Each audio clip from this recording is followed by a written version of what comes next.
Selamat pagi, terpuji nama Tuhan saudara. Boleh menjumpakan kita lagi hari ini, Kamis tanggal 7 Januari 2021. Mari kita bersyukur dalam doa. Terpuji namamu Tuhan, hidup dan waktu yang Kau masih anugerahkan bagi kami pagi hari ini, kami akan lanjutkan dengan kekuatan dari Tuhan sendiri. Namun, kami akan menikmati sejenak perjumpaan dengan Tuhan lewat doa ini dan lewat kerinduan membaca firman Tuhan sebagai dasar hidup kami hari ini. Berkenanlah Tuhan, sambutlah kerinduan kami. Di dalam nama Tuhan Yesus kami berdoa. Amin. Saudara, firman Tuhan hari ini Kisah Rasul pasal 9 ayat 10 sampai ayatnya yang ke-19a. Berkata, di Damsyik ada seorang murid yang bernama Ananias. Firman Tuhan kepadanya dalam suatu penglihatan. Ananias, jawabnya, ini aku Tuhan. Firman Tuhan, mari pergilah ke jalan yang bernama Jalan Lurus. Carilah di rumah Yudas seorang dari Tarsus yang bernama Saulus. Ia sekarang berdoa. Dan dalam suatu penglihatan ia melihat bahwa seorang yang bernama Ananias masuk ke dalam dan menumpangkan tangannya ke atasnya supaya ia dapat melihat lagi. Jawab Ananias, Tuhan, dari banyak orang telah kudengar tentang orang itu. Betapa banyaknya kejahatan yang dilakukannya terhadap orang-orang kudus-Mu di Yerusalem. Dan ia datang kemari dengan kuasa penuh dari imam-imam kepala untuk menangkap semua orang yang memanggil nama-Mu. Tetapi firman Tuhan kepadanya, pergilah, sebab orang ini adalah alat pilihan bagiku untuk memberitakan namaku kepada bangsa-bangsa lain serta raja-raja dan orang-orang Israel. Aku sendiri akan menunjukkan kepadanya betapa banyak penderitaan yang harus ia tanggung oleh karena namaku. Lalu pergilah Ananias ke situ dan masuk ke rumah itu. Ia menumpangkan tangannya ke atas Saulus, katanya, Saulus saudaraku, Tuhan Yesus yang telah menampakkan diri kepadamu di jalan yang engkau lalui, telah menyuruh aku kepadamu supaya engkau dapat melihat lagi dan penuh dengan Roh Kudus. Dan seketika itu juga, seolah-olah selaput gugur dari matanya, sehingga ia dapat melihat lagi. Ia bangun lalu dibaptis. Dan setelah ia makan, pulihlah kekuatannya. Nah, inilah bagian firman Tuhan saudara yang diperkenankan bagi kita membaca hari ini. Untuk kita hayati dan pegang dalam kehidupan kita. Namun firman ini menyapa saya dan saudara dengan satu pokok perenungan, melayani dalam kuasa Tuhan. Ya saudara, kalau kita memang diperhadapkan atau direncanakan bertemu dengan seorang yang kita tahu jahat, lalim, tidak segan-segan melakukan tindakan yang mengancam jiwa kita sebagai pengikut Kristus, sebagai manusia biasa, wajar saudara kita seperti Ananias akan menjawab bahwa saya ragu karena orang itu sangat jahat dan merencanakan untuk membunuh kami. Itu hal yang wajar.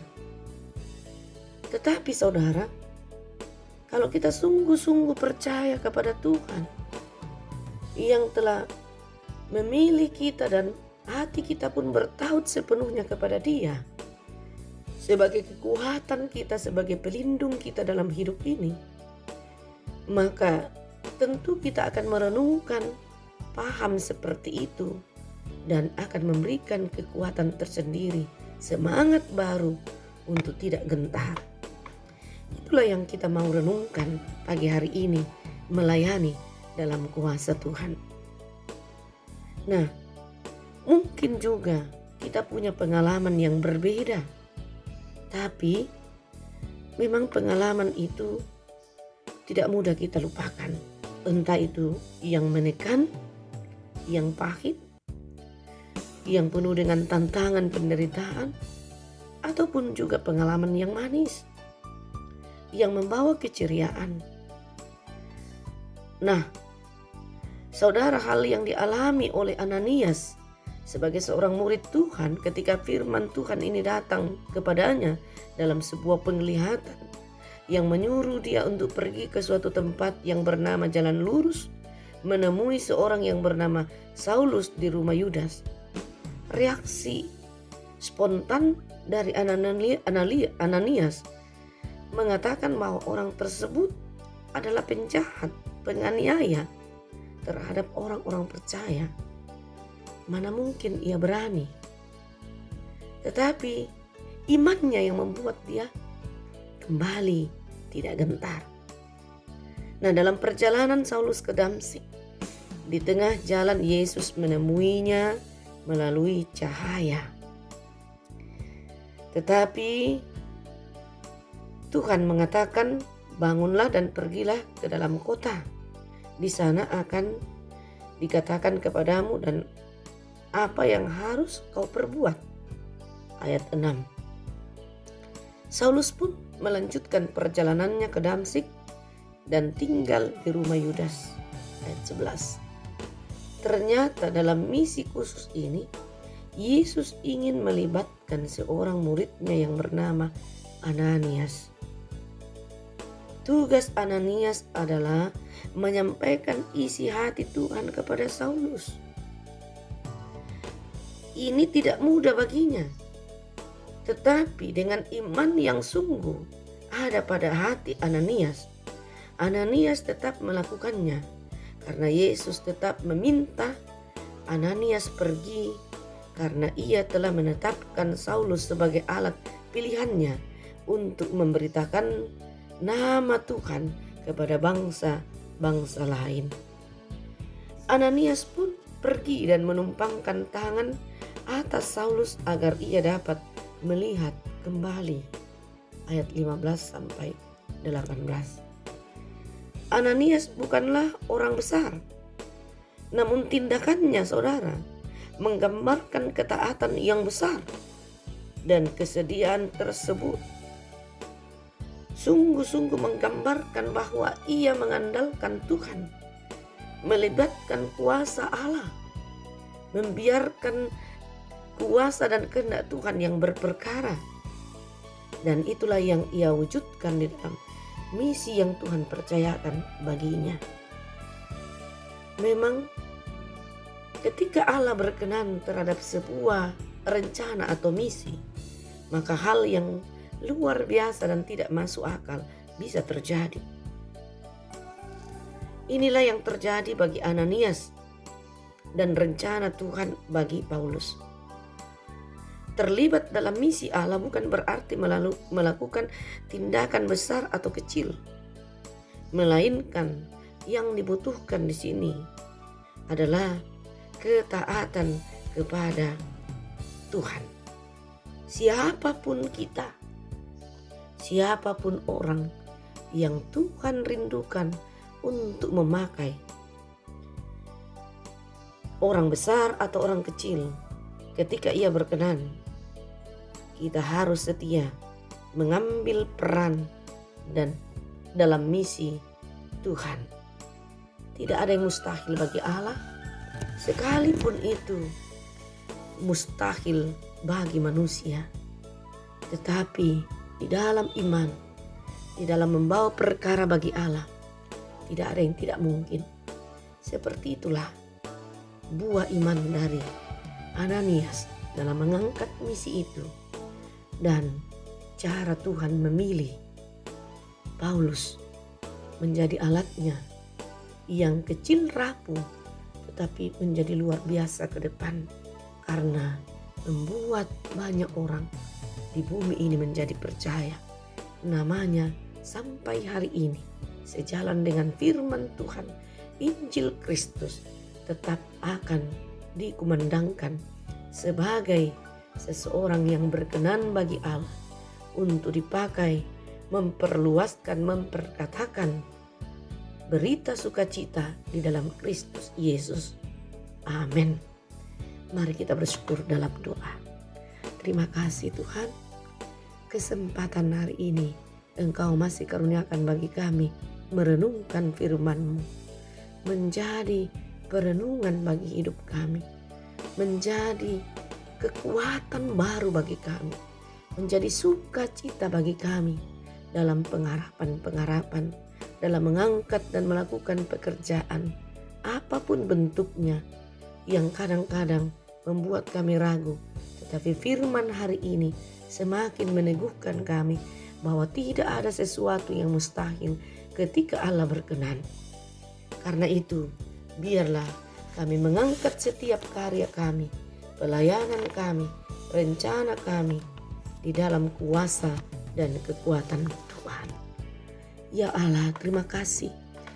Hari ini kami berserah kepadamu dalam rencana pekerjaan, karya, dan usaha kami. Kami percaya tidak ada yang sia-sia. Kami berdoa ya Tuhan untuk keluarga kami dalam segala kondisi, dimanapun mereka berada, dalam pekerjaan, dalam rencana, dalam cita-cita, dalam rumah tangga mereka. Tuhanlah yang berperkara senantiasa dalam hidupnya, sehingga kami tenang karena kami percaya Tuhan telah menjamin mereka. Kami berdoa ya Tuhan untuk para orang tua kami di dalam keterbatasan mereka karena usia masing-masing, karena Tuhan yang lebih mengenal mereka. Anugerahkan sukacita, kekuatan, dan sejahtera-Mu ya Tuhan. Kami berdoa untuk semua saudara-saudara kami Tuhan, di dalam erangan kesakitan, di dalam doa dan upaya mereka, karena berbagai sakit penyakit datang menghimpit kehidupannya. Ada yang dirawat di rumah sakit, ada yang istirahat di rumah sebagai berobat jalan, ada yang juga di tempat khusus terkait dengan pandemi COVID ini Tuhan. Banyak kami, warga jemaat-Mu, juga masyarakat umum, bahkan hamba-hamba Tuhan dan keluarga bergumul di dalam kondisi ini. Oh Tuhan, tolong. Ada yang sudah tidak mampu, sangat terbatas. Hamba-Mu Pendeta Joni Tapingku dirawat di rumah sakit Laki Padada, Toraja, dan banyak saudara-saudara kami yang lain, keluarga kami, hamba-hamba-Mu yang juga dalam kondisi yang sama. Oh Tuhan, tolong Tuhan, Engkau berperkara bagi mereka, jamah tubuh mereka, berkati upaya yang sudah, sedang, dan masih diberikan, agar mereka mendapatkan pemulihan, kesegaran, kekuatan baru untuk lepas dari tantangan pergumulan sakit penyakit itu. Mereka sembuh, nama-Mu tidak dilupakan. Kami berdoa Tuhan bagi mereka yang bergumul dalam duka cita, kehilangan orang-orang yang saling mencintai satu dengan yang lain, luar biasa tidak mudah. Tolong Tuhan, ingatkan, kuatkan mereka, dan berikan penghiburan sejati untuk melewatinya. Kami berdoa ya Tuhan untuk mereka yang berbahagia karena hari ulang tahunnya hari ini. Tuhan, lengkapilah sukacitanya, berkatilah sukacita mereka di dalam nama-Mu. Kami berdoa untuk pemerintah kami Tuhan. Engkau kiranya memberkati kepemimpinan yang mereka lakukan, mengarahkan kami kepada yang baik, yang benar, yang berkenan kepadamu. Kami boleh bersama-sama memberantas virus corona ini. Oh Tuhan, kami berdoa untuk seluruh kehidupan kami hari ini, bersama-sama keluarga kami dalam segala kondisi. Tuhanlah yang berkeputusan di dalam rencana dan karya hidup serta keadaan kami masing-masing. Oh Bapa di surga, inilah syukur kami, inilah harapan kami. Di dalam nama Tuhan Yesus kami berdoa. Amin.